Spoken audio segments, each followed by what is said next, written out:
Good. So, decarbonizing material value chains is the title of my little presentation here, and I'm going to focus a lot on mining. But it's really hard to take mining out of context of the whole supply chains that you're a part of. There's a lot to talk about here, and I've tried to cover some of the more, what I consider to be the more relevant points, and also some of the more provocative perspectives to spark discussions here.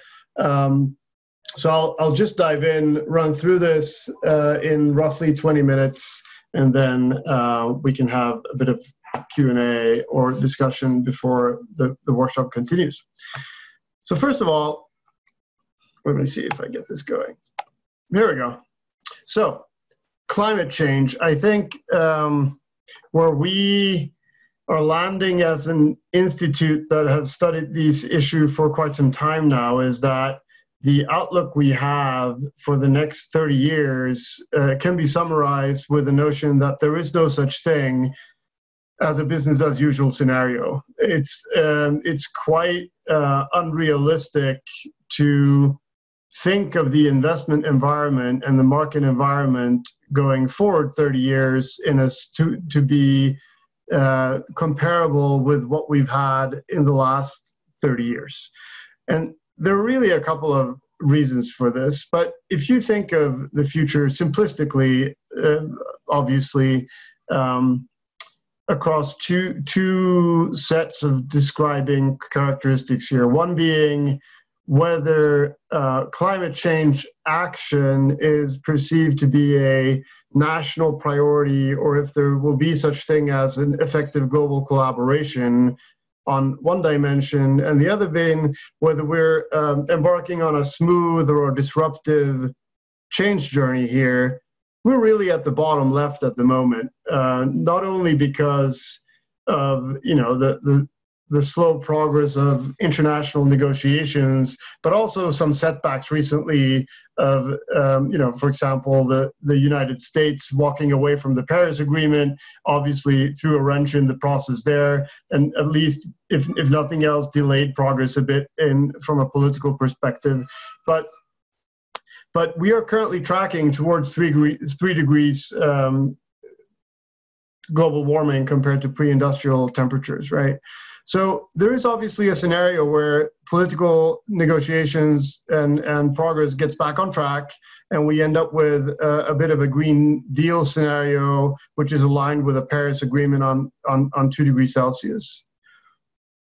That's probably the least disruptive scenario we can consider, because a 3 degree scenario honestly includes some physical climate change challenges that will start having significant effect already in the 2030s and 2040s. And I say this because the bottom left scenario is not really a sustainable one. It's likely to pivot to the right with quite reactive policy making, which would be more of a panic mode policy making. And we've seen more or less good examples of that during the COVID response in the last couple of months, where decisions have been made not necessarily based on the best input that experts are providing to policymakers, but to respond to public opinion,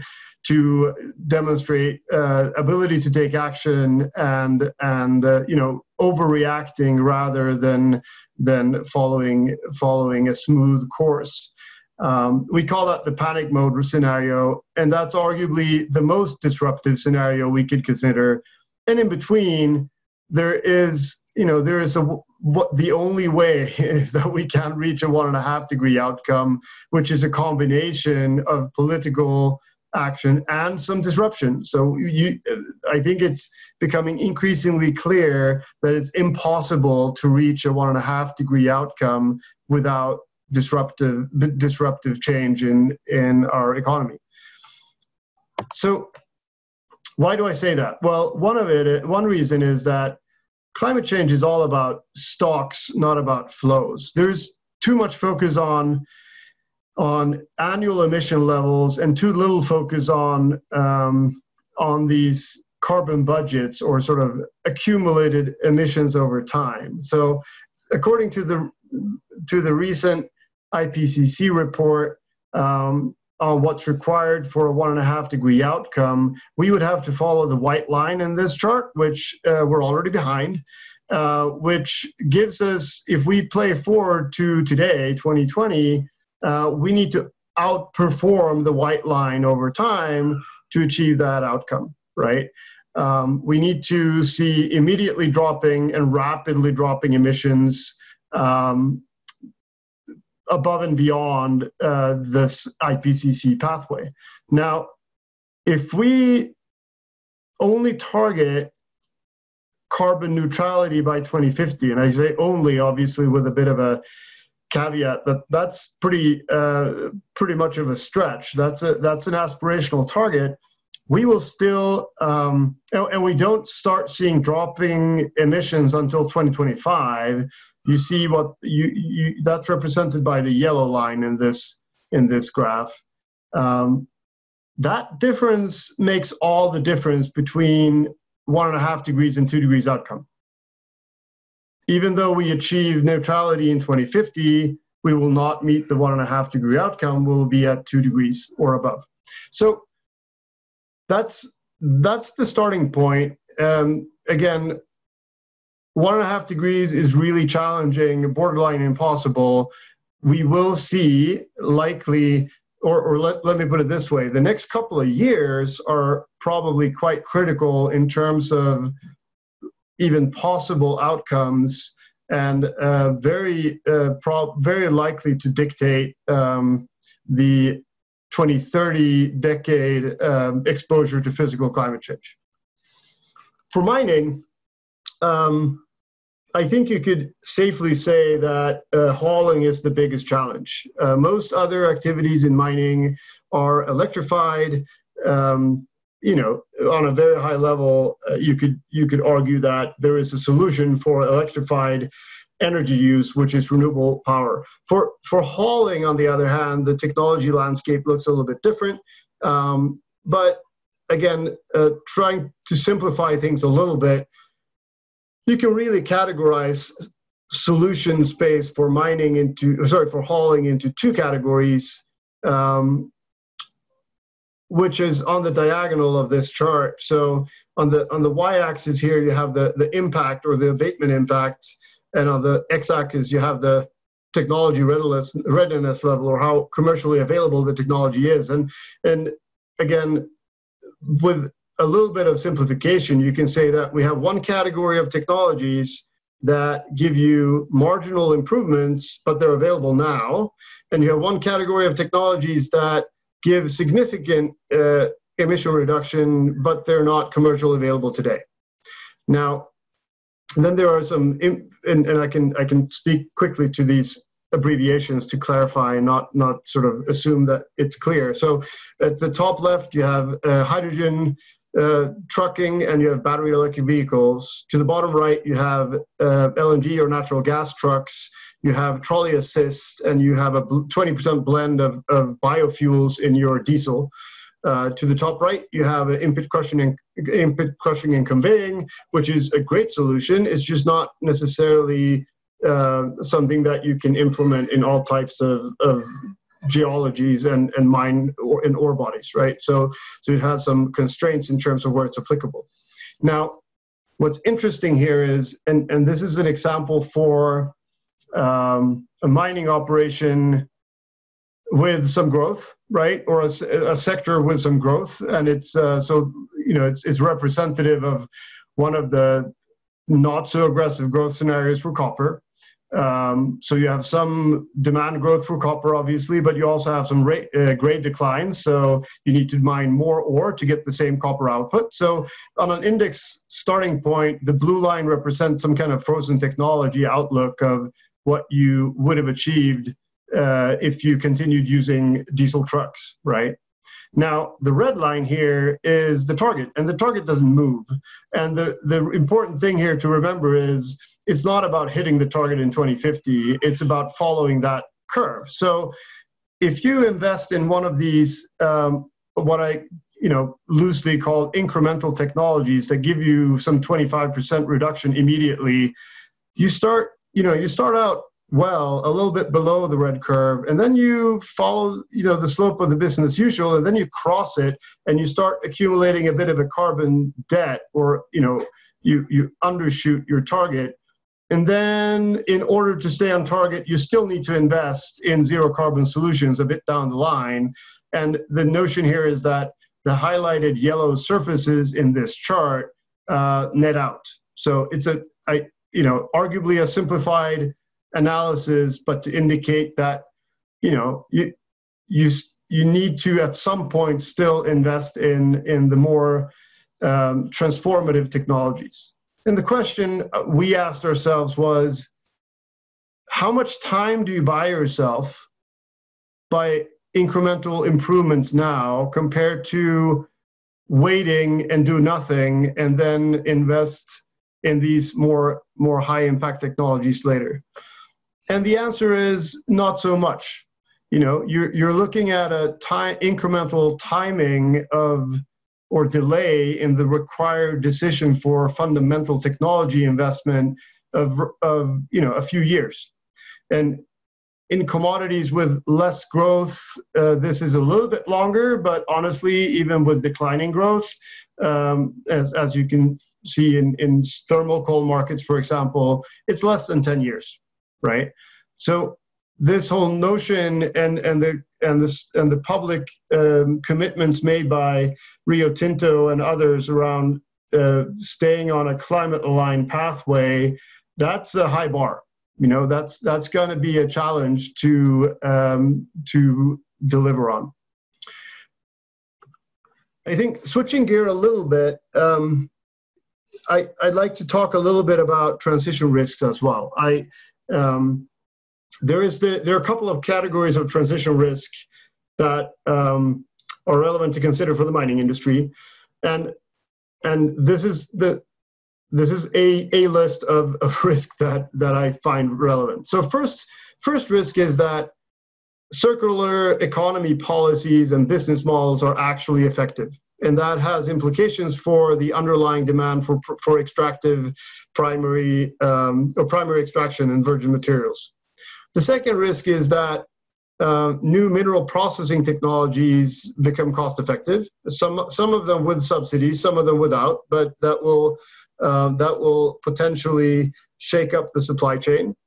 There is a risk of physical climate change, and there is a risk of carbon price on mining operations. And I'm going to run through this fairly quickly, and happy to so that we can get into discussion mode instead. But regarding circular economies, I think when I participate in mining conferences, there is this almost like gold rush mentality and messaging sometimes around how much demand is going to grow for mining and how much more minerals we're going to need for the energy transition, and how the energy transition is almost exclusively positive for the mining industry. But that's not entirely true. And I think in my mind, the big elephant in the room is steel. And I say that because, look, the World Bank's report on critical energy transition mineral, first of all, it excludes steel. But looking at these growth rates to the left of sort of minerals required for energy transition implementation, they sure look impressive, saying, compared to current demand levels, you'll need almost 1,000% more lithium, and you'll need 500% more cobalt, and that's all great. But if you look at these energy transition scenarios, you're also going to need a lot less thermal coal, you're going to need a lot less coking coal, and you're going to need less iron ore and copper as well. And this is not for energy transition applications. This is for the economy as a whole, and are reflecting policy targets they're reflecting, first of all, a world economy coming out of the Chinese infrastructure build out, but they're also reflecting policy efforts to reduce material intensity and to increase recycling of material. So why is this important? Well, if you look at a volume basis of run of mine to the left, it's almost exclusively thermal coal, coking coal, iron ore, and copper. And in terms of EBITDA contribution on the right-hand side, it's also pretty dominated by coking coal, iron ore, and copper. So these minerals are at the very center of the mining industry, and the outlook is less rosy, right? So obviously, there is a, you could anticipate, you can have a view of the world where these circular interventions are not effective, but if they are, it's a pretty big risk for the mining industry as a whole, right? And it's actually not only academic. Some of these scenarios or perspectives might come across as something that is made up in a policy analyst's Excel spreadsheet, but this overview here is from China's plan of lightweighting their automotive fleet and illustrates the average material content per car in China. And the steel content is targeted to go down with 85% between now and 2030, or actually between 2015 and 2030. The drop from today is slightly less. But that's a significant shift. And if there is something we've learned from China is that they're surprisingly accurate in their execution on plan. So this is slightly more robust than anyone's Excel spreadsheet, right? So new mineral technologies, continuing on the elephant in the room, I think there is a lot of noise around non-coal-based steelmaking, and I think that's relevant. I think the narrative that it's a technology that requires infinite subsidies is a little bit conservative. If you look at what's required to have a steel product that is competitive with existing blast furnaces on a cash cost basis, if you compare the life cycle cost of new assets with the cash cost of existing coal-based assets, you don't have to believe that much. You have to believe in electricity around $25 per megawatt hour, and you need to believe in electrolyzers around $300 to $450 per kilowatt hour. And I would assume that not everyone here is really fluent in benchmarks on electrolyzer costs, but China is already producing electrolyzers for hydrogen at 200, and renewables are in many regions of the world provided at around or below already $25 per megawatt hour. So these price points are already available in the market, and will, if anything, have the opportunity or provide the opportunity to displace some of the steel industry. Now, obviously, this is great for iron ore because it would enable the steel industry to be, if you like, carbon aligned without having to sacrifice primary steel production. But it's still not great for coking coal because you would use a different reduction agent than coal in the process.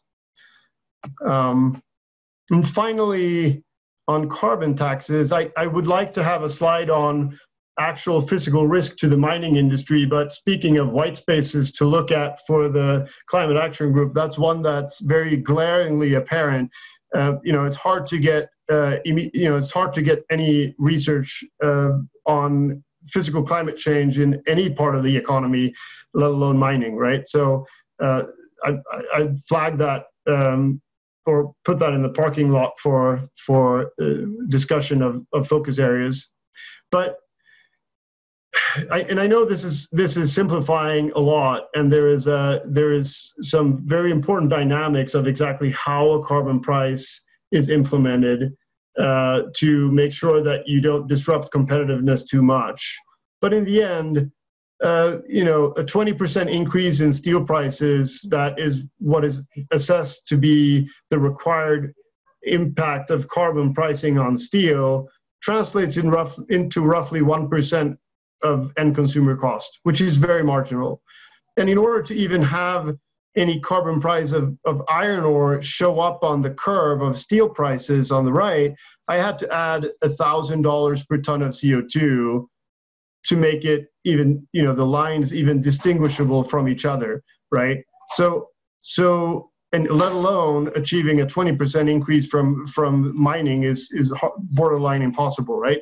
And also the impact of this carbon price is orders of magnitude smaller than the underlying volatility of steel, right? So acknowledging that the exact implementation of a carbon price is important, the actual sort of flow-through impact on any kind of purchasing power on the customers is very, very, very marginal, right?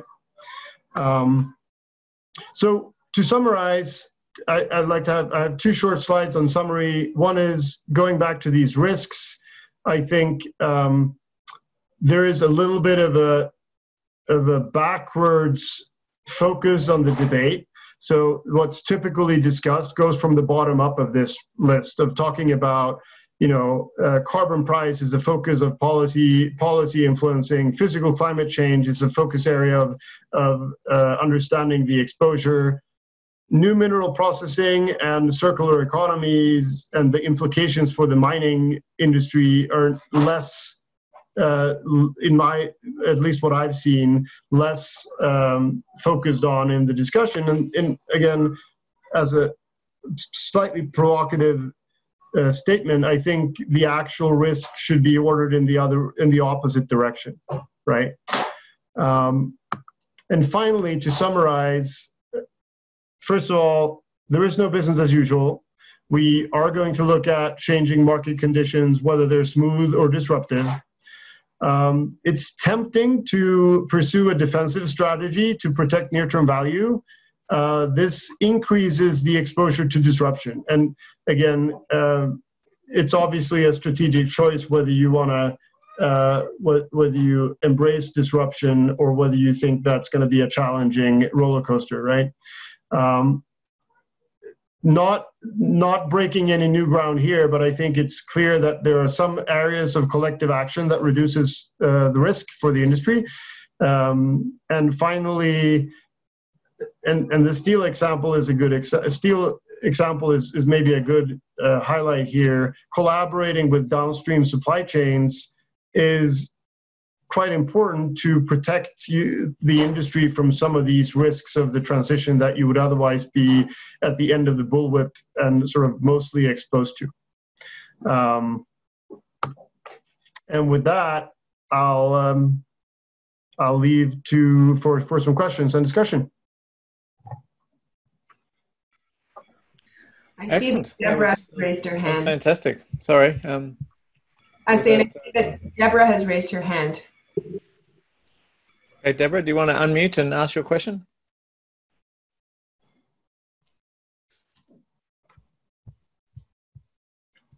Oh, there we go. Finally found the unmute button. Question, when you were talking about, when you had the graph on about the, if we wait for incremental, or if we wait for step change versus doing some incremental change now. I'm not sure I completely understood your point there, Thomas, to know whether, are you saying that we can't wait for step change, or we should wait for step change? I wasn't sure of the conclusion on that. So good, thanks for that question. I think maybe a few clarifications there.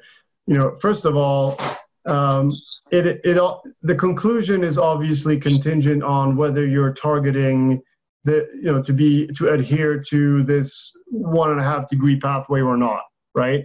If you are, and that is your aspiration, as a starting point, you will need to target carbon neutrality by 2050, and that's I think an increasingly broadly accepted reality at this point. But what it also means is, if you're targeting carbon neutrality, you could ask yourself the question, why would you invest in 20% improvements, right? If that is the impact you can achieve with your new technology, why even bother? And I'm saying this to be on purpose to be provocative, right? Because at some point you're still going to have to make a transition into some technology that is actually carbon neutral.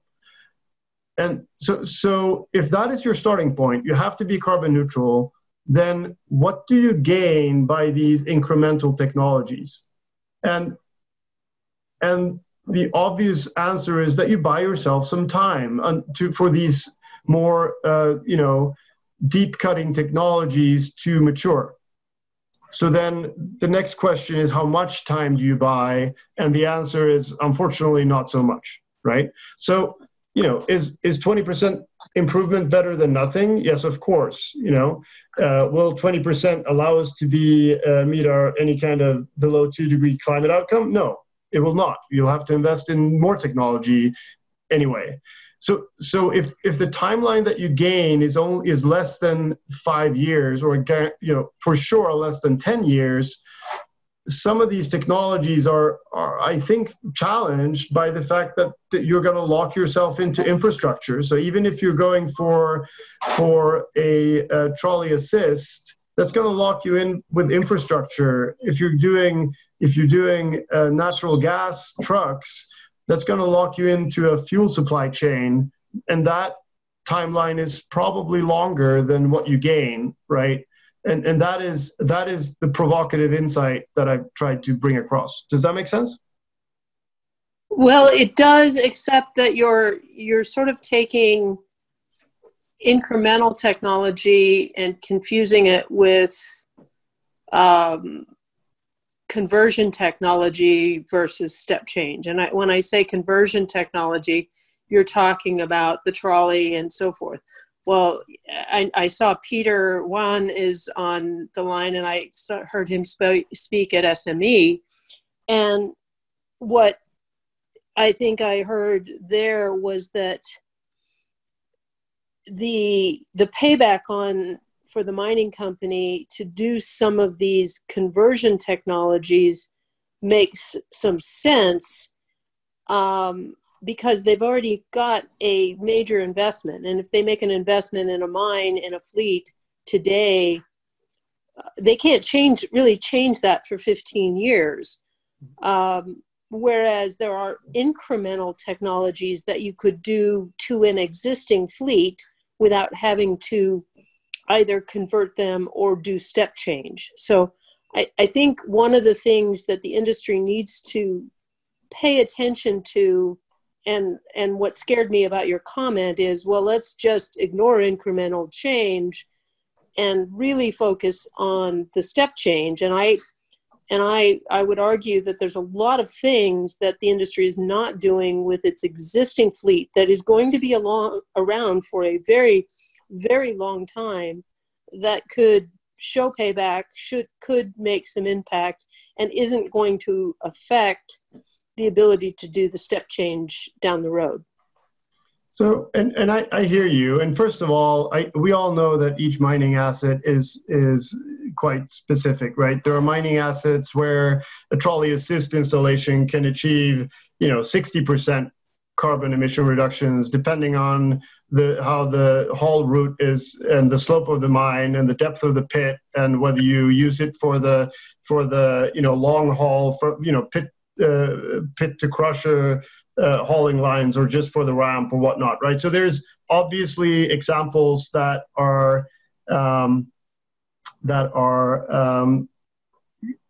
good opportunities that should be pursued. I guess I'm challenging a little bit the concept that you can change your trucking fleet without without locking yourself into any new technology. Because even if you invest in these make these transition investments, you're going to be sitting with that truck fleet for quite some time as well, right? And look, if you take a step back, there's an even bigger topic here around whether these pathways are at all achievable given the remaining lifetime of trucks in the mines today, right? And again, if you are committing to delivering on this kind of a change pathway, it might just be that you're going to have to retire some of your vehicle fleets before the end of their useful lifetime. And that is also, so I know that's a borderline taboo topic in any kind of conversation, but again, it only highlights that there is discrepancy between the publicly announced targets and the achievable pathways. And at some point, shareholders and investors are going to catch up with that discrepancy, and they're going to call the mining industry out on it. And that's going to be a reconciliation that is messy, you know? We have another question. Maybe yes. We'll move on to. So Lewis? Thanks, Heather, and thanks, Thomas, for the presentation. Mine is sort of, it's very much along the same line. Mine was about those blue circles that you had in the quadrants that we're discussing here. I see some of them interacting.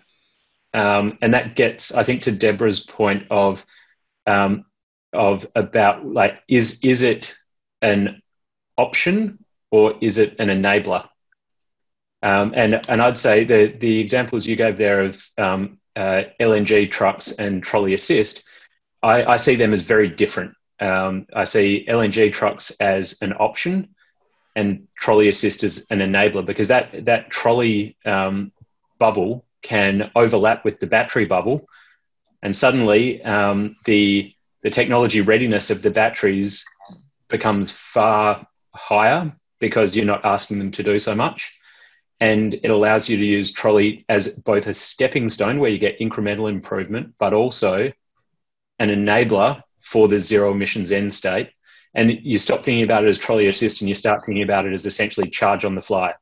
Do you want to stop or swap, or do you want to charge on the fly? So I guess my question is about how those different technologies interact, and not seeing it as just a range of options that you have to select one and run with it. It's about how they interact as well, and interact with changing mining methods, because I think all of these options that we're talking about have very different cost bases, and they'll result in us needing to optimize differently, which means that the constraints that you optimize to when you're putting a mine plan together are likely to result in different mining methods. Like at the moment there's load and haul or crush and convey, one being very much fixed, the other one being very flexible.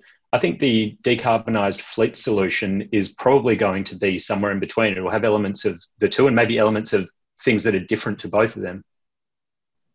So thanks, Liz. I think, first of all, I don't disagree at all with that assessment of, being able to build on trolley assist to drive battery trucks into the solution space. But I guess what I'm saying is, if that is your plan, you're going to have to get your battery trucks online roughly. It still only buys you 3 to 5 years, right? So in terms of when you need to get those battery electric vehicles into the pit. Yeah, I think it's fair, but I'd say it would enable you to be using battery electric vehicles potentially quicker because you're asking them to do less.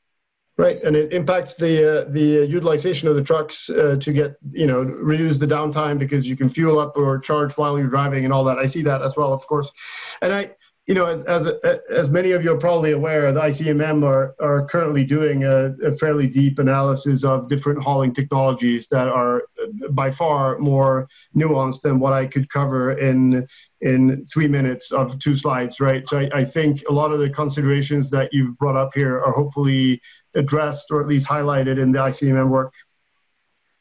I have Peter has a comment to add, and then we have one more question. Yeah, thanks, Heather. I just wanted to, I guess, build a little bit on what Louis said, because I thought he framed it really nicely, and that is that the majority of the operations that we're looking to decarbonize are brownfields operations. They're not greenfields. They have existing fleets. They have to sweat those assets. And it's not so easy to just leapfrog to a new technology. So we need to find pathways that provide those enabling steps, as Louis said.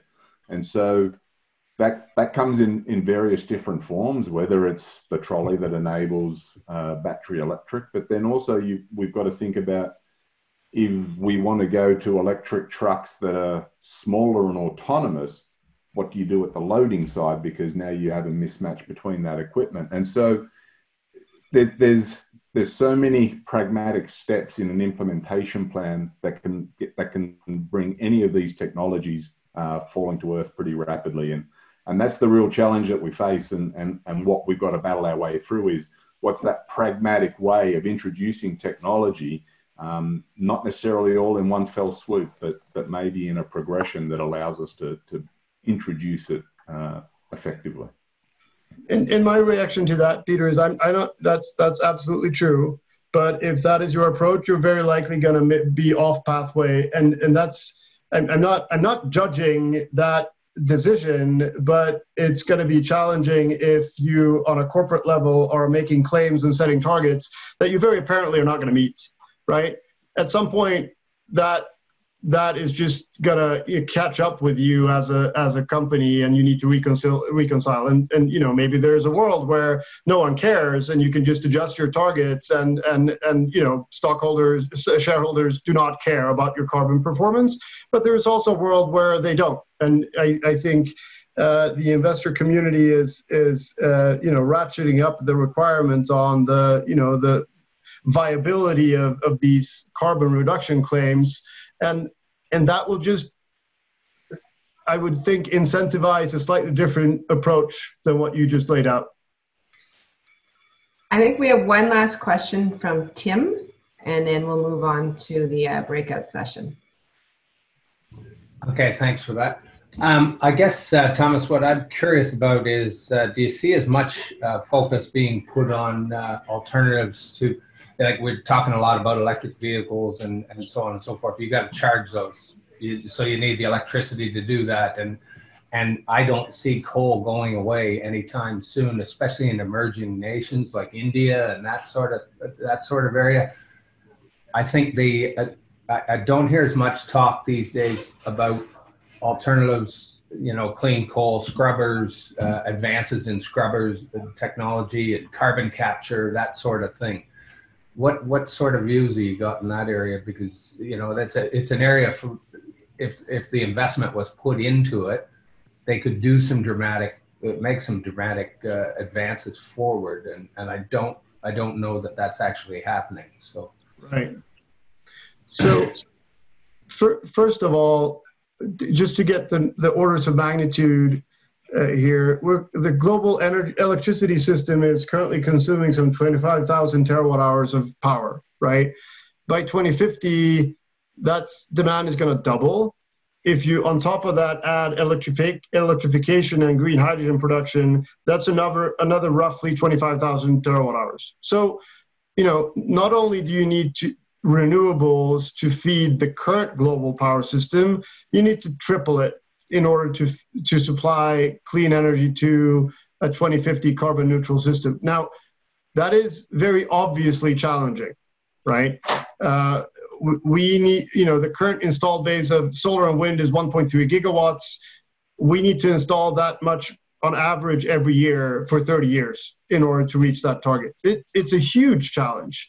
And if you can reduce that challenge by successfully installing CCS on coal plants, that would be great, you know. My view is, and what we see investors looking at as well is, you know, a clear interest in CCS, but that's not a mature technology.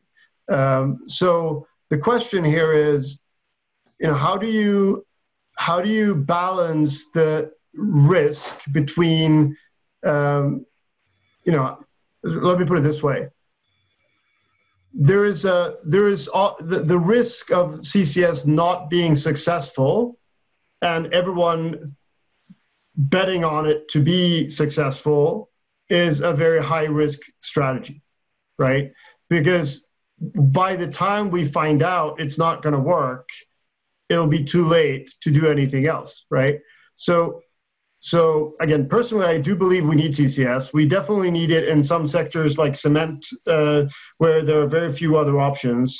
We probably need it for structurally negative emissions. That is a completely different topic. That is not that's a rabbit hole that I'm not going to dive into. But we're probably going to need CCS, and investors and technology developers are realizing this and putting efforts against it.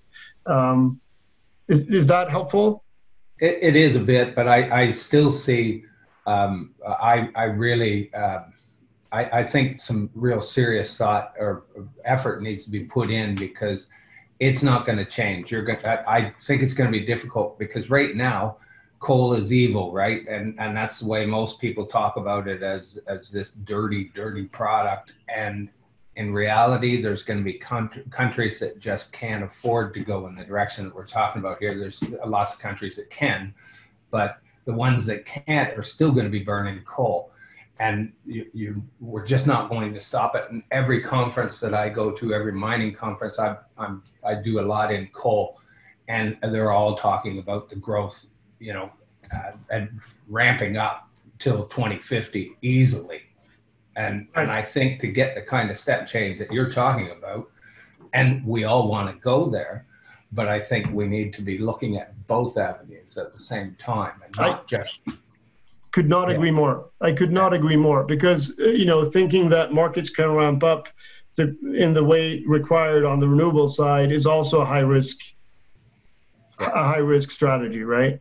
With that said, two overall reflections, and then I'll try to stop talking. One is that a lot of the considerations that have been raised here are reflecting business as usual, right? They're reflecting a business environment that is, I fundamentally believe that we won't have the same business environment. And I know that it's hard to take action on such a change before it happens, but you already see indications and signals from the investor community that they're starting to take carbon reduction seriously. They're shifting capital away. They're adjusting their cost of debt depending on your carbon reduction plans, and it's becoming, there are mechanisms coming into play here that are shifting business as usual, right?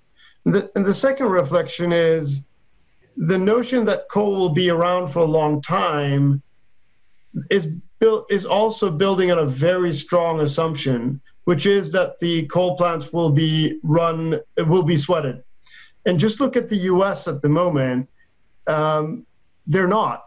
Coal plants are being shut down left, right, and center, way ahead of their planned lifetime, 15, 20 years ahead of their technology or even investment lifetime, because they're not utilized, they're not competitive, and that's not that kind of disruptive change is, I guess, part of the future not behaving as business as usual.